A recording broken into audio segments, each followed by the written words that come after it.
لوگوں جن خواتین کو تم یوں ہی زندہ جلا دیتے ہو، یہ خواتین زندہ جلانے کی چیز نہیں، اس سے محبت کرنے کی چیز ہے۔ لوگوں جن بوڑھے انسان کو تم دھکا مار کر گھروں سے باہر بھگا دیتے ہو، سرکار آئے تو فرمائے جب تم سفید داڑھی والے انسان کو دیکھو تو تم اس کی عزت کرو، اس لیے کہ جب کوئی بندہ سفید داڑھی والے کی عزت کرتا ہے تو وہ گویا کہ رب کی رحمت کی عزت کرتا ہے۔ بوڑھوں کو عزت مل رہی ہے مصطفیٰ کے آنے کی وجہ سے، بیٹیوں کو زندگی مل رہی ہے مصطفیٰ کو آنے کی وجہ سے، عورتوں کو مقام مل رہا ہے مصطفیٰ کی آنے کی وجہ سے۔ اے لوگوں سنو، میرے سرکار نے فرمایا تھا، اے لوگوں سنو، تم ماں کی عزت سے کھلواڑ کرتے ہو، تم اپنے ماں کو بازاروں میں بیچا کرتے ہو، مگر یہ ماں تیری بیچنے کی چیز نہیں، یہ ماں مصطفیٰ فرماتے الجنت تحت اقدام امہاتکم، تیری جنت تیری ماں کے قدم کے نیچے ہے۔ تجھے جنت چاہیے تو ماں کو بیچا مت کر، جنت چاہیے تو ماں کے قدموں سے لپٹ جایا کر، جنت مل جایا کرے گی۔ باپ کو گھر سے دھکا مار کر بھگا دیتے ہو، نبی نے فرمایا تھا تمہارا باپ تمہاری جنت کا دروازہ ہے، اگر جنت میں داخل ہونا ہے تو باپ کو دھکا مار کر بھگایا مت کر، اس کے قدموں کو محبت سے چوم لیا کر۔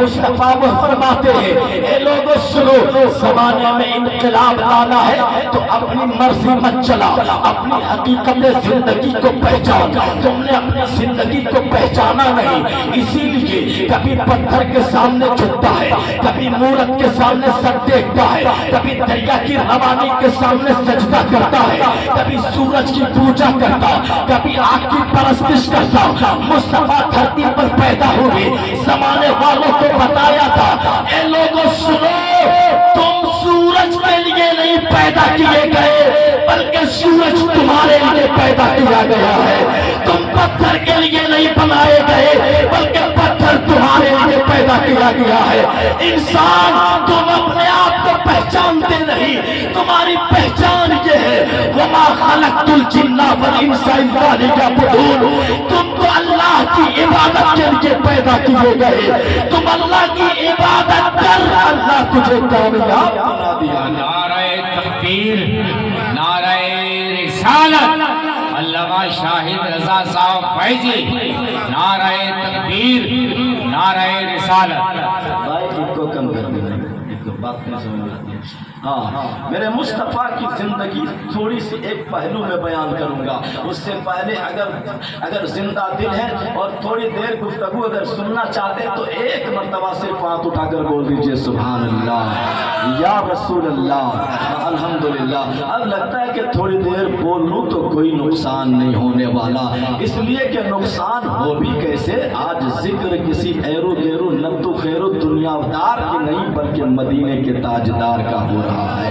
تو ان کے ذکر ان کی محفل، ان کی باتوں سے انسان کو نقصان نہیں ہوتا ہے، اس لیے کہ یہ زندگی نہیں ہے کسی کے لیے، یہ زندگی ہے بس نبی کے لیے۔ جو زندگی مصطفیٰ کے لیے، ان کے ذکر سے ہمیں نقصان کیسے ہو سکتا ہے؟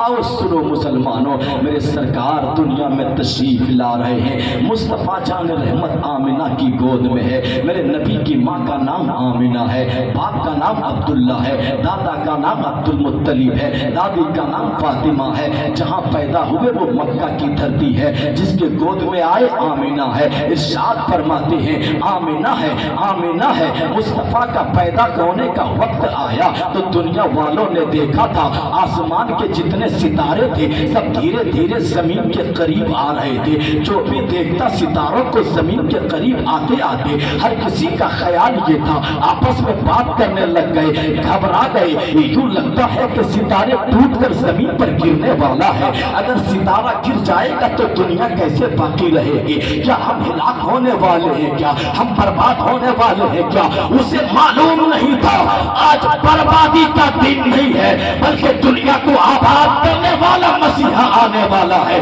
آج آباد ہونے کا دن ہے۔ اے لوگوں سنو، یہ ستارے زمین کے قریب کیوں کیے جا رہے تھے؟ یہ جہان کو کیوں یہ ہنگامہ بپا تھا؟